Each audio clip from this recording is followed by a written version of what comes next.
Unless otherwise indicated, Ratchet Book Club is intended for a mature audience. Viewer discretion is greatly advised.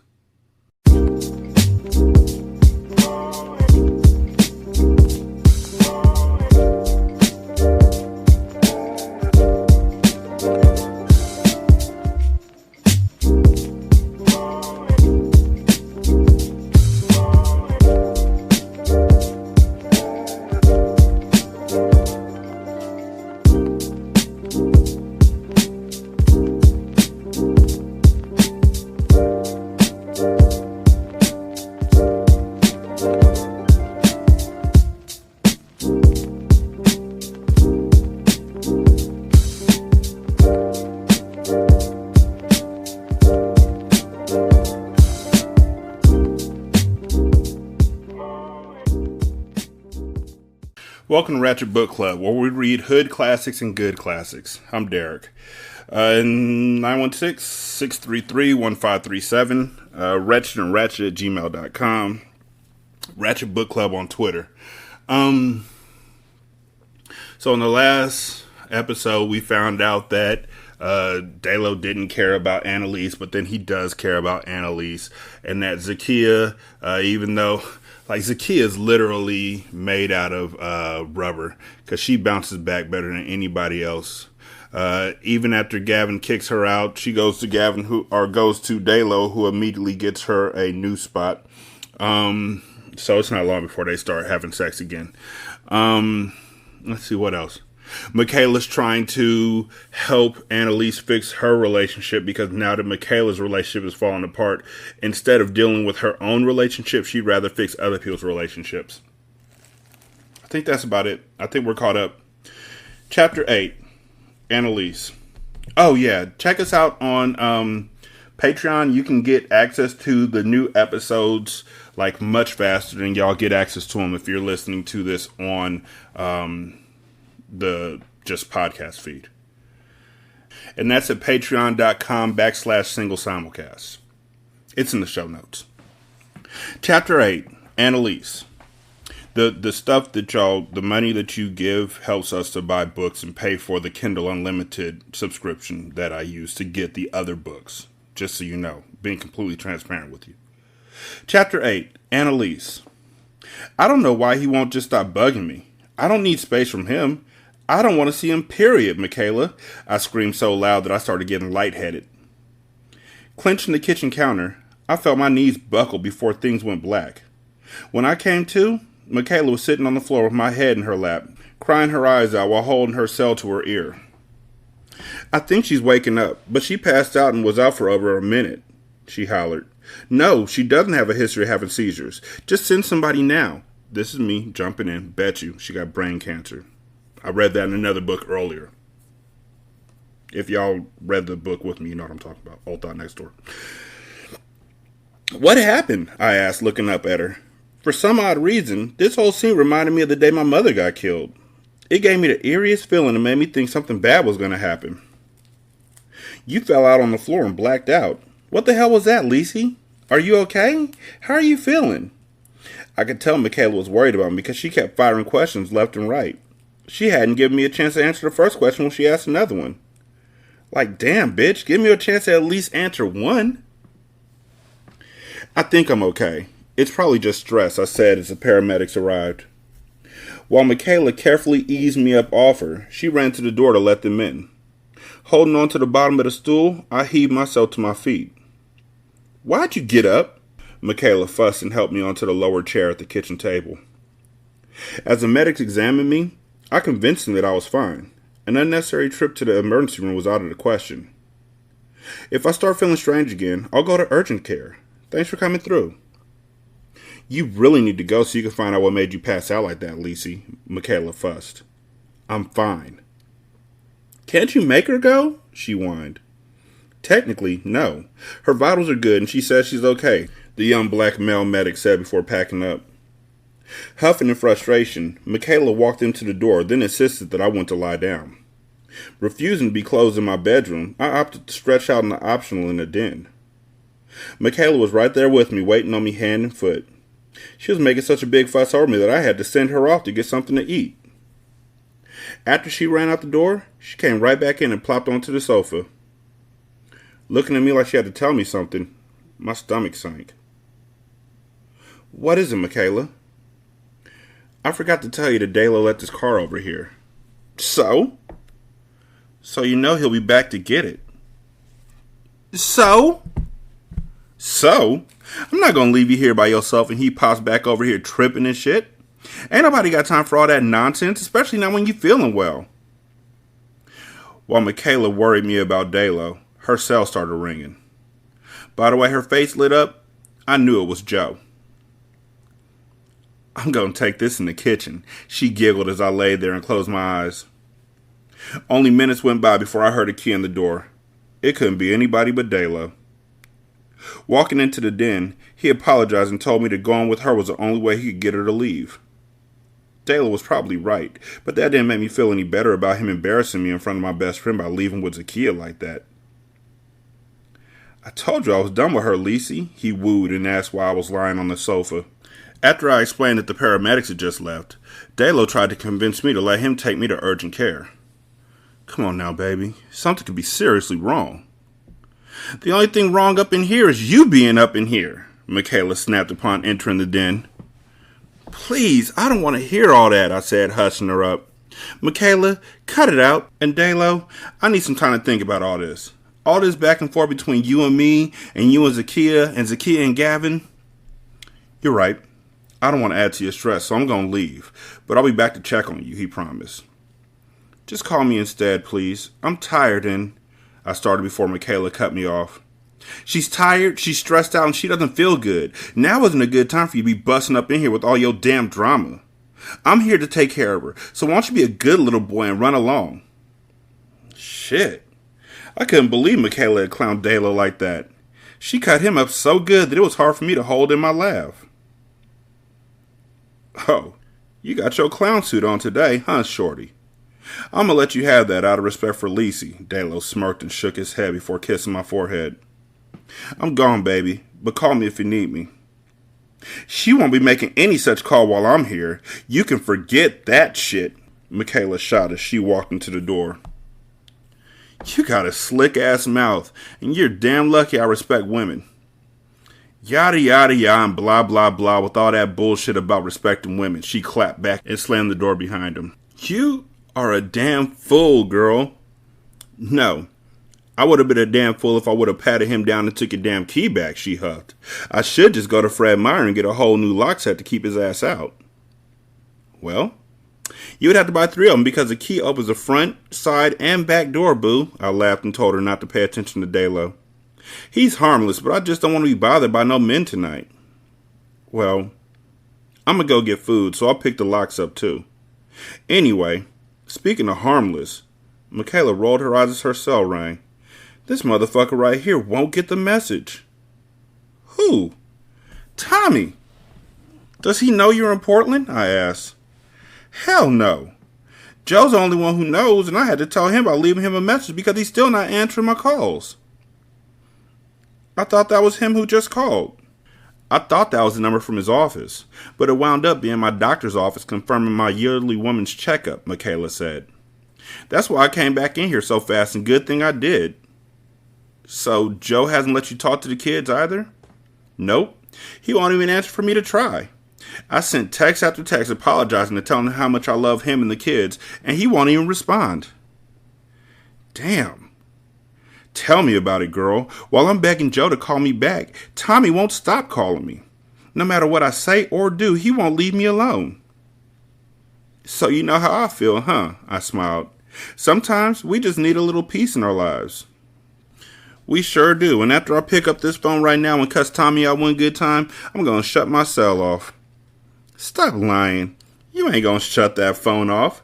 What if Joe or the kids finally call, I reminded. You are so right. Well, I'm just going to cuss him out and then block this new number he calling me from, she enlightened as she answered. What the hell do you want, Tommy? Haven't you done enough damage to my life already? As I listened to the brief conversation, I heard her tell him that it wasn't any of his business where she was. She didn't say too much after that except a bunch of cuss words and then hung up on him. To prevent him from calling right back, Michaela immediately blocked his number again. Taking a deep breath, she looked at me.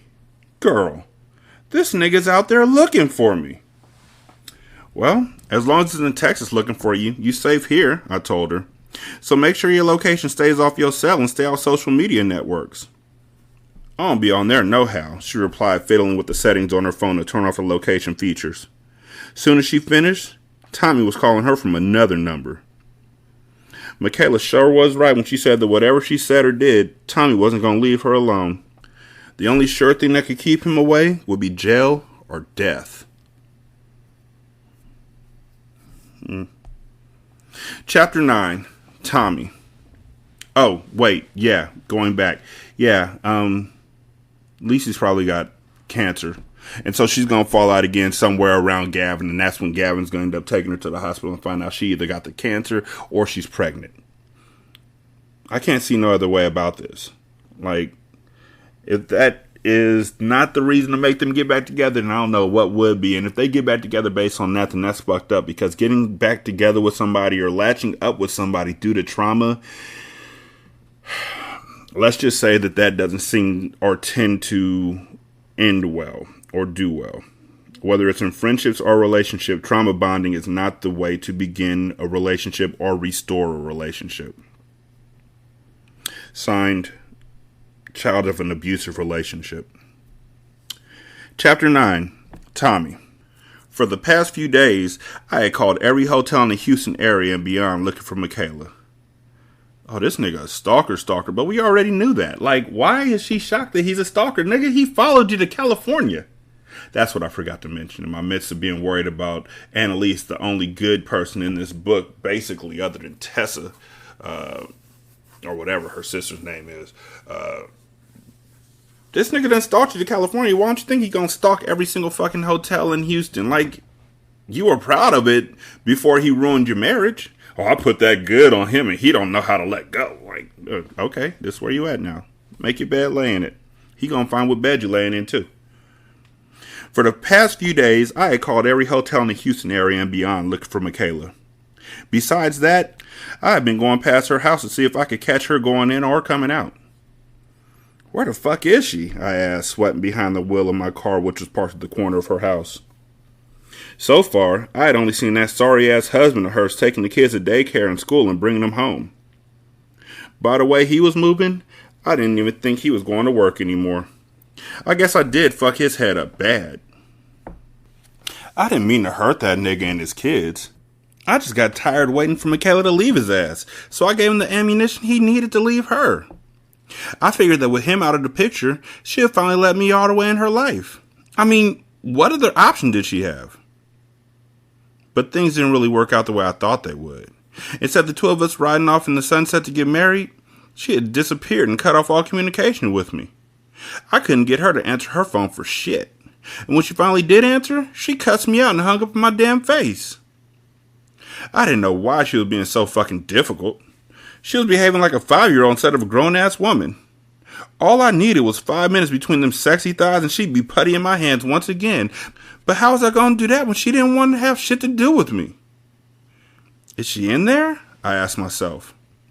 Now all types of shit was going through my head, especially since I hadn't seen Michaela. Like, did that nigga have her tied up in the house? Did he kill her and have her up in there dead? Before I went to Joe's job and told him all that shit, I didn't think about it putting Michaela in danger. All I wanted to do was force her into my arms. Instead, everything had backfired in my face and I was starting to get anxious. It's 6 a.m. Somebody got to come out that house in the next couple of hours to drop them kids off, I chanted under my breath as I got comfortable. Time went by slower than usual, but sure enough, around an hour and a half later, Joe came outside and put the kids in his truck. Ducking down in my rental, I waited for him to drive by before I climbed out and went into the back of the house.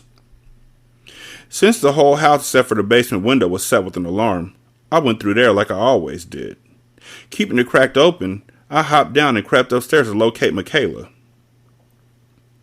When I didn't find her after searching every room and closet, I went digging through the office to find some kind of trace as to where she could be. Annalise? Why didn't I think of her running there? Just as I asked myself that question, I heard somebody coming in the front door. Seeing that I had to go back through the basement window, I had to fly down the stairs and use a chair to get up to climb out. Shit! I yelled as I heard 3 consecutive gunshots. Fuck looking back. I just kept running all the way to the corner where my car was parked. Jumping in, I peeled off in the opposite direction and got the hell out of there. Did I miss something? Hold on, this is me. I just want to check. When I didn't find her after searching every room and closet, I went digging through the office to find some type of trace as to where she would be. What was it? Did she write a note saying I'm going to Annalise's house? Probably. Maybe. Who the fuck knows? She didn't get a chance. She ran in there to grab all her shit. She didn't say she left a note. She just grabbed all her shit and dipped out because he was like, if you're still there when I get home, it's a wrap. And Joe shooting? Like, what? Like, Joe saw him? Like, what exactly just happened? We're going to find out. Joe's going to call Michaela to be like, I saw your whack-ass boyfriend today. Fuck looking back. I just kept running all the way to the corner where my car was parked. Jumping in, I peeled off in the opposite direction and got the hell out of there. Going straight to the airport, I bought a ticket to Portland on the next flight out. With Annalise's phone number and address in hand, I knew exactly where to go. Of course this nigga does.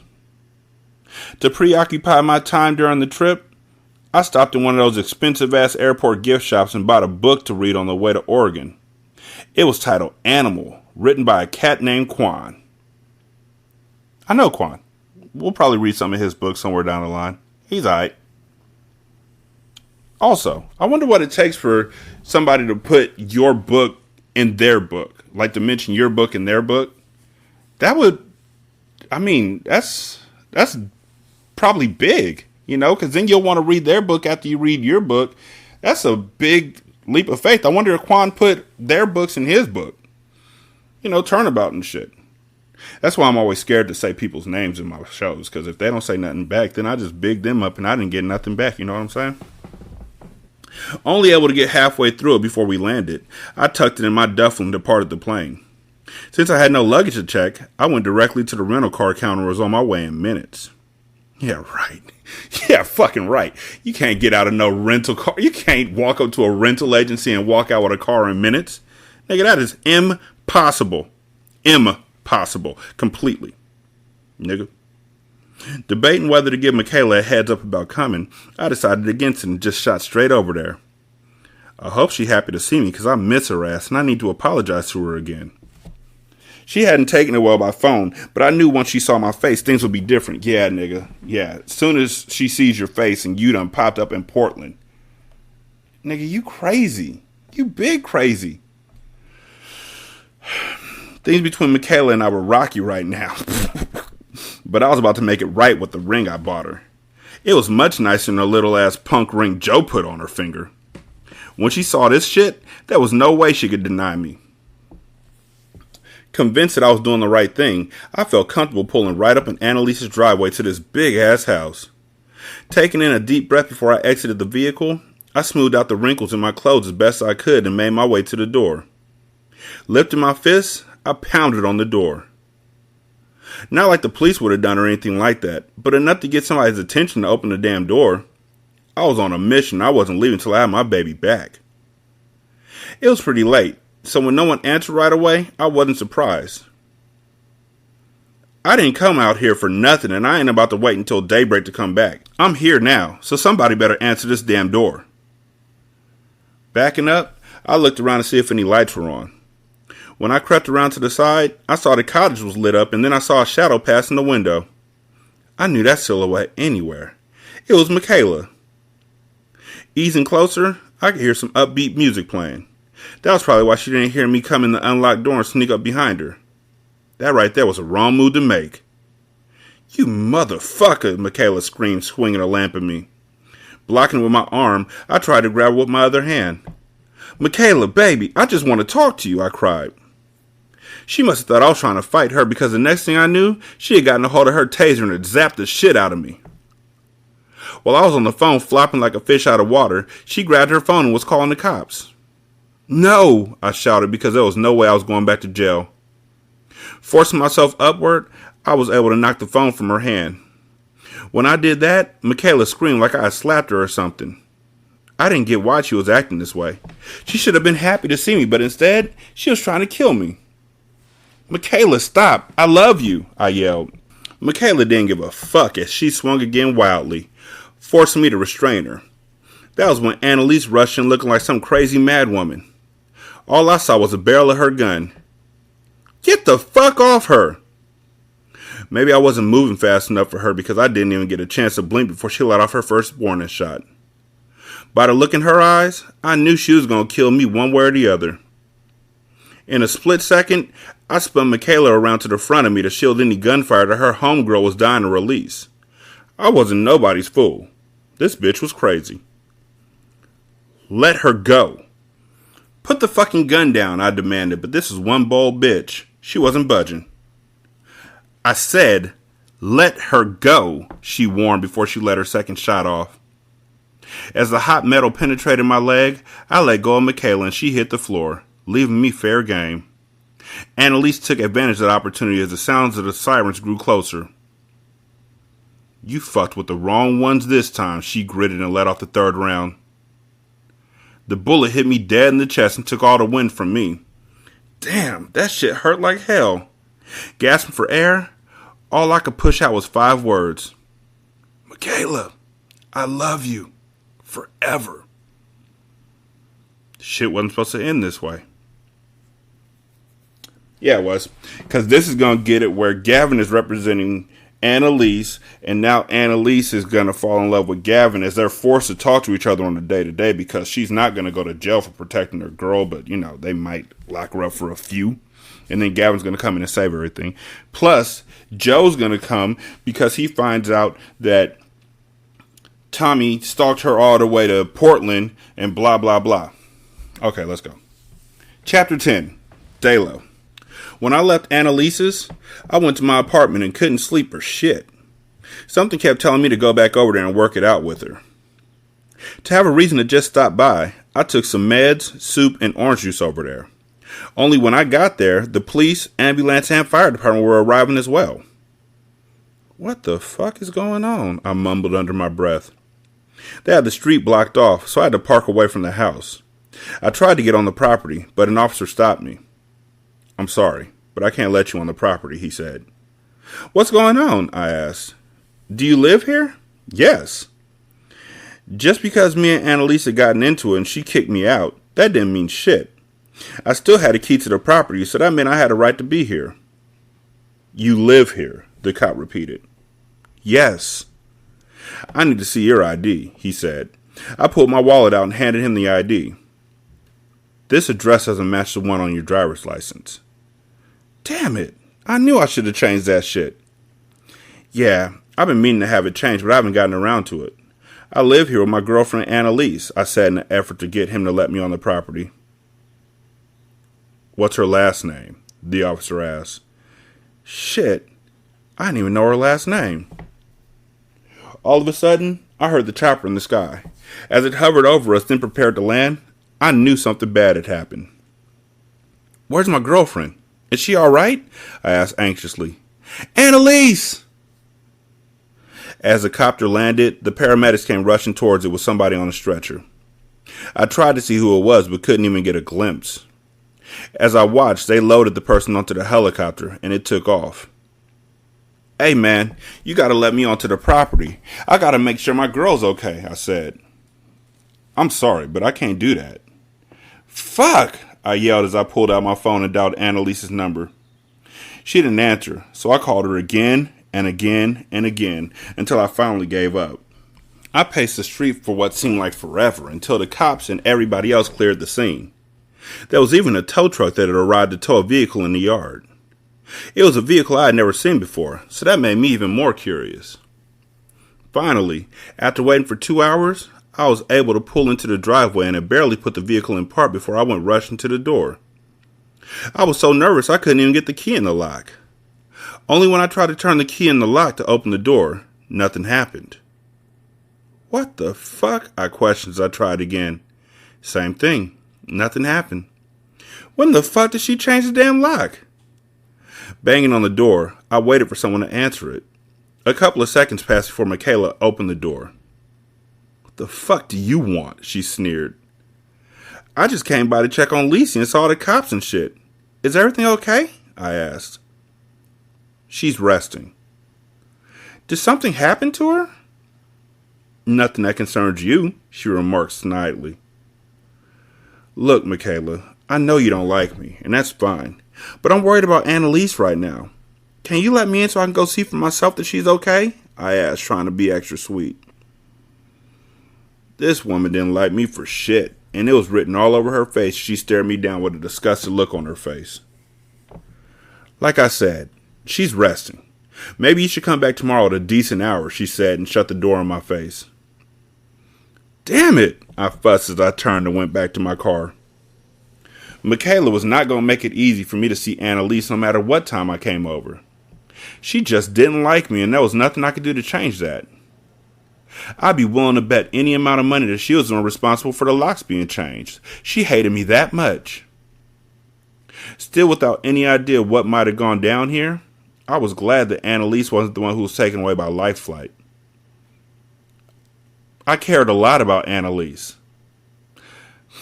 But I also cared a hell of a lot about my baby mama, too. I wanted to be with Zakiya, but she played way too many fucking games. Annalise was older and more mature, so she didn't play those kind of games. That was what I liked about her. She always said how she felt and what was on her mind. If I can get my baby mama to act like she had the good sense that God gave her, we could move on together and be a family.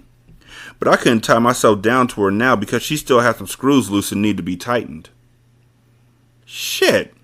I forgot to make a stop at the damn store to get some toilet paper, I chanted as I made the last turn on my block. Did I ask? This is me, you know. Did I ask at the end of that last chapter? I don't think I did. Okay, Tommy got shot. Why the fuck aren't people looking through the fucking Ring app yet? I know I asked this before, but there's a Ring app. You can look through the damn Ring app and know, okay, this popping off, let me call the cops. That's what Ring's for. You don't put their name out there if you're not going to use them, like, ever. Shit, I forgot to stop by this damn store to get some toilet paper, I chanted as I made the last turn on my block. Hitting a U-turn, I headed over to Heb. What the fuck is Heb? Huh, that's not an acronym. Heb is the actual name. H-E-B. There's dashes in between each of them, but it's a store that started off in Texas, but now they've moved to Portland. How about that? Hitting a U-turn, I headed over to Heb. As I parked and got out, I saw a familiar face pushing the shopping cart across the lot. Walking over, I saw that it was this chick that I used to fuck with on and off. It had never been anything serious, but I always had this thing for her. "Carmen?" I called out, causing her to spin around towards me. The first thing I spotted was her baby bump, and from the size of it, I wondered if it was mine right away. Not wanting to start the conversation off with that question, I just asked how she was doing. "Wow, hey Dalo," she shrieked and came right over and hugged me. "I'm good, but I thought you were still in jail. No wonder you never wrote me back." "Nah, I was in and out for a moment, but I've been good lately," I explained briefly. "I see you've been busy." "Yes, and that's why I was writing you. We're having a baby," she revealed with a smile and teary eyes. "A little boy." "Say what?" I asked, thinking about Zakiya being pregnant too, but I sure wasn't going to mention that shit. "I know this is shocking you're not as excited as I am. You have kids, and this is my first. Our first," she beamed while all I could think was, "Oh shit."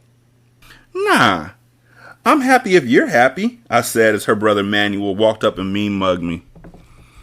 Staring his ass right back down, I gave him a head nod. "Sup, Manny?" "Can't call it, man," he said, getting the groceries out of the cart to load them in the trunk. "Call me later since you changed your number. Mine's the same," Carmen urged with a smile and then got in the passenger seat of the newer model Buick. "Fuck," I huffed, running into the store to get the toilet paper. When I got back out to my car, I had to sit there for a few. Was this shit really happening to me? Did I really have 2 kids on the way at the same time? "Fuck," I repeated as I got back to my apartment. Shaking my head, I remember what Annalise said about my spot. It was small like she said, and with 2 more kids on the way, I knew I had to get something bigger. This nigga done got a, you know what? They probably weren't together. But he was cheating on Zakiya. That's right there given, like markedly given.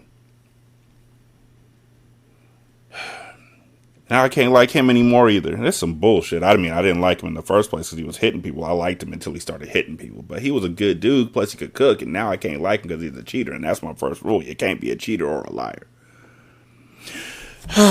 Momentarily dismissing my worries, I hopped in the shower and then in the bed. I was exhausted from everything that happened today, but not too tired to reach out to Carmen. After seeing her at the store, I had to know what was up with her. It only took a few exchanges of messages to hook up the following day. She was going to go do some photo shoot and asked me to come with her. It wasn't like I was in a relationship with Zakiya, so I didn't see shit wrong with being seen in public with Carmen. We didn't know any of the same people, and we didn't run in any of the same circles. That shit right there was what made me agree to go with her. Just please don't let me run into Zakiya while we're together. I can't let that happen until I can let both of them know what's up. Until then, I'm about to be fucking both these chicks. On my kids, I am. Damn. Trash ass niggas. We everywhere. We out here. Chapter 11. Michaela. The police must have questioned us for a good hour. I didn't know what they were expecting to get out of us that we hadn't already stated. After they took pictures of us and evidence from the guest house, including my taser and Annalise's gun, they finally left. We had to go down to the station tomorrow and fill out a formal statement. If it wasn't one thing, it was another. After shit finally got settled and everything calmed down, there was Dalo. Even though Annalise didn't think Dalo was a problem, I still went up there to the hardware store and got those locks. After she and I were done eating, while she was in the shower, I went right ahead and changed all 3 of them before I went to the guest house, and good thing I did. Did you slip the new keys onto her key ring too while she wasn't looking? Like, how you gonna, you know what? Doing the most, part 6. I didn't care what Annalise said. In my eyes, Dalo had betrayed her by leaving with her sister, so he didn't deserve to just be able to walk in anytime he felt like it. Why the hell did he have a key anyway? He didn't pay shit up in her place. Annalise had to have lost her mind, and I knew it when I saw the man cave she had set up for him.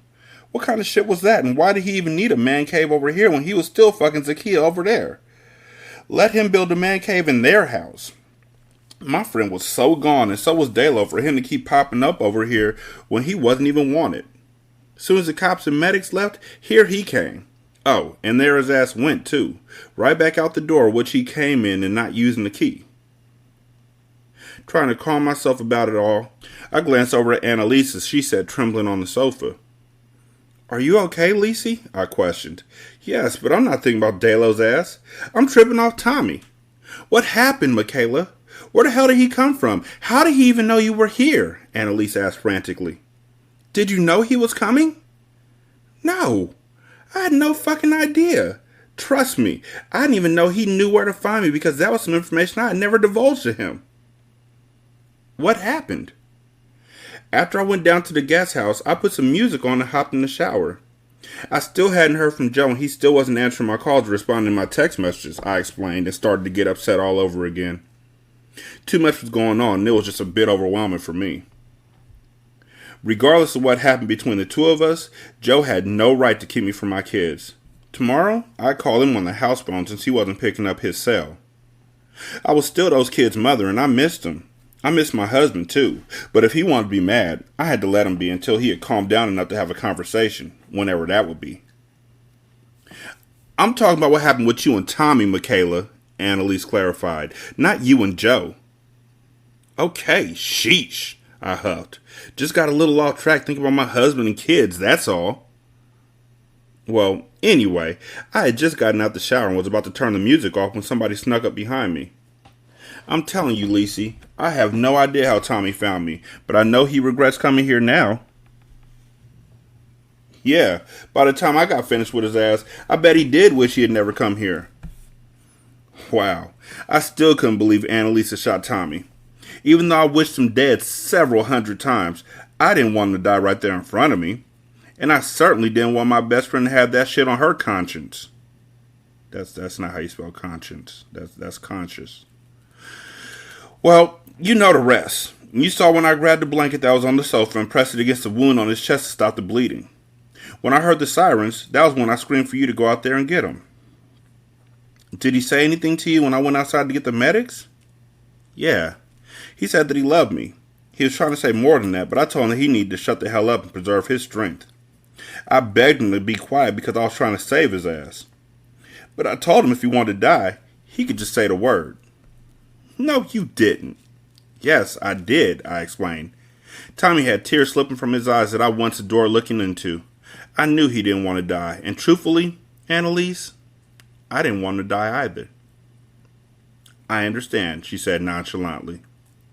I can't stop thinking about how he shut his eyes and his hands dropped to the sides. I started screaming for him to wake up. That was when the paramedics rushed in and started working on him and said that Tommy still had a pulse. They said it's weak, so he's still alive. Hopefully, he'll pull through. Tears came running down my cheeks as I thought about how the EMT jumped on his radio attached to his shoulder and called for the life flight helicopter. Then I thought about my best friend again.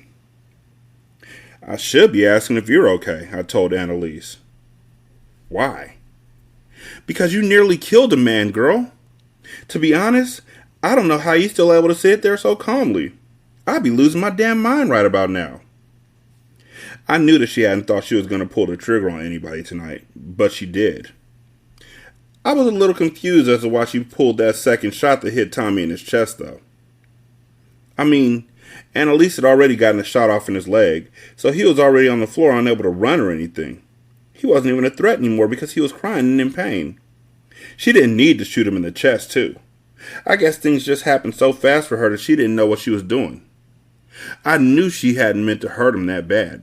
That I knew for sure. Lissy wasn't no killer. She was my best friend. As we rehashed what had just happened about the cops questioning us and the actions of the EMTs, I wondered if I should head to the hospital too. I mean, after all, I was the only one Tommy knew out here. I didn't even know his family or how to get in touch with them to tell them what had happened to him. The more I thought about it, the more I realized I needed to be there.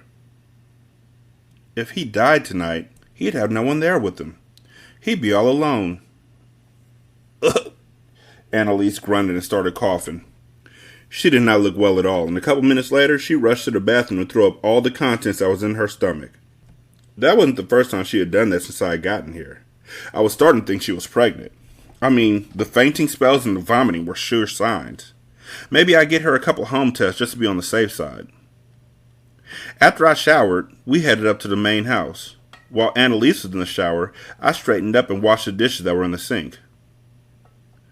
Once I finished and cut the water off, I heard my cell ring in the distance. Running to it, hoping it was Joe, I found out quickly I was wrong. It was my sister, Tara. Assuming that she was calling me about the celebration that I missed, I hit the ignore with a text feature and sent her a message. After apologizing to her, I let her know that I had to rush out to Portland for an emergency with Annalise, even though I was the one with the emergency. Boy, was that the wrong thing to say. That only led to a bunch of questions. It took nearly 10 minutes to convince her that it was private and not to contact Annalise. To let her reach out to her first. Sighing a deep breath of relief that I had tamed my sister Tara for the moment, I looked up and saw Annalise coming out of the bathroom. Now it was time to tell her about my intentions of going up to the hospital. Before I broke the news to her, I fixed her a cup of tea with lemon and handed it to her.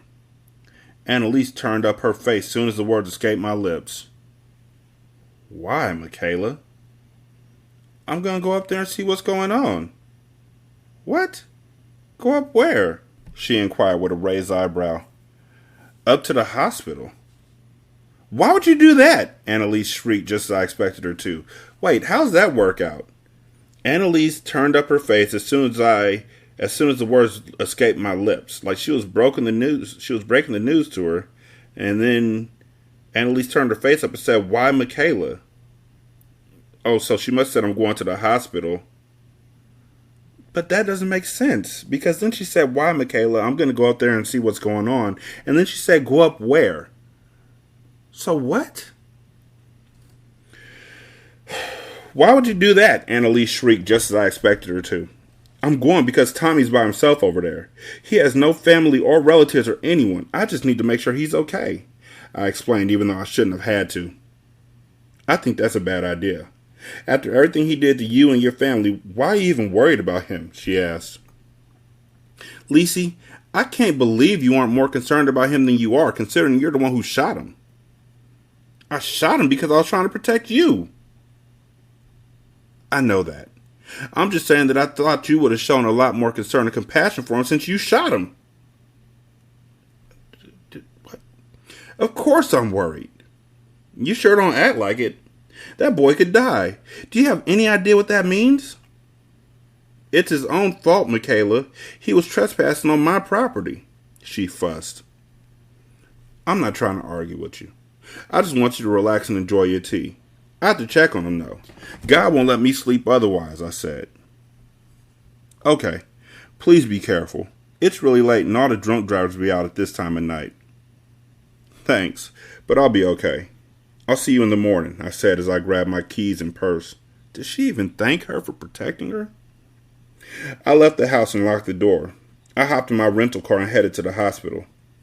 That was the last place I wanted to be right now, but what choice did I have? Damn you, Tommy! I fussed as I slapped the steering wheel with my open palm. Why couldn't he have just stayed away? I had been done with him, especially since he was the reason why I was in Portland anyway. He ruined my marriage and everything, yet he still showed up out here out of the blue. How did he even know where I was? I wish to God I had never gotten involved with Tommy. Now he was fighting for his life, and I was fighting to save my marriage. And yet, the irony of this situation was just incredible.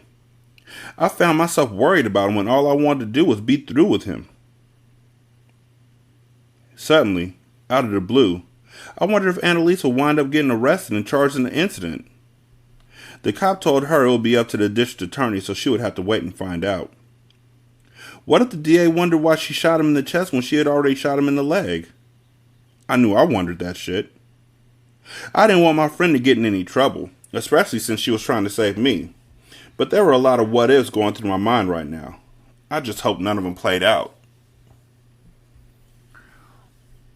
What if you admitted that you actually loved this nigga? That's my big what if.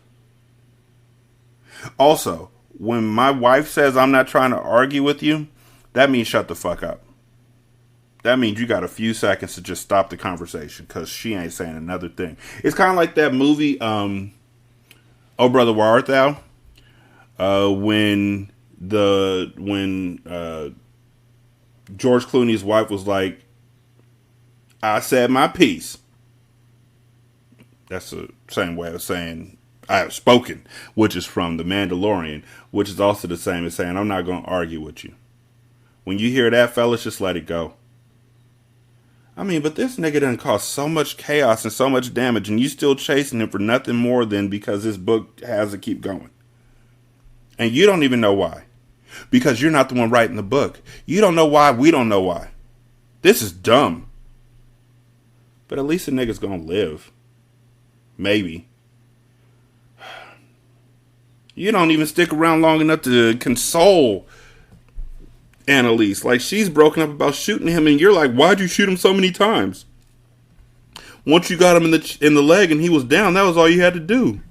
Why'd you shoot him so many times? Like, he stalked you to Portland. He broke in your house and found your shit. And you going to see him in the hospital is only going to reinforce whatever thoughts he has. Like, why do you keep playing this game? It's getting on my nerves, y'all. 916-633-1537. Ratchet@gmail.com. Ratchet Book Club on Twitter. Yep. I hope y'all are enjoying this. We're already halfway through this book. Y'all be good. I'll holler at you later. Peace.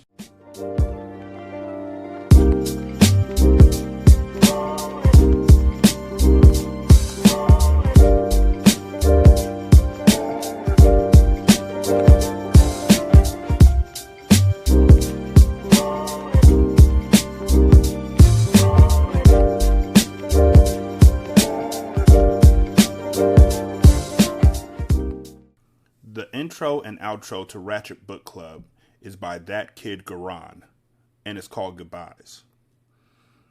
You can email him at tkgbeats94@gmail.com for more information on how to lease this beat. This is Single Simulcast.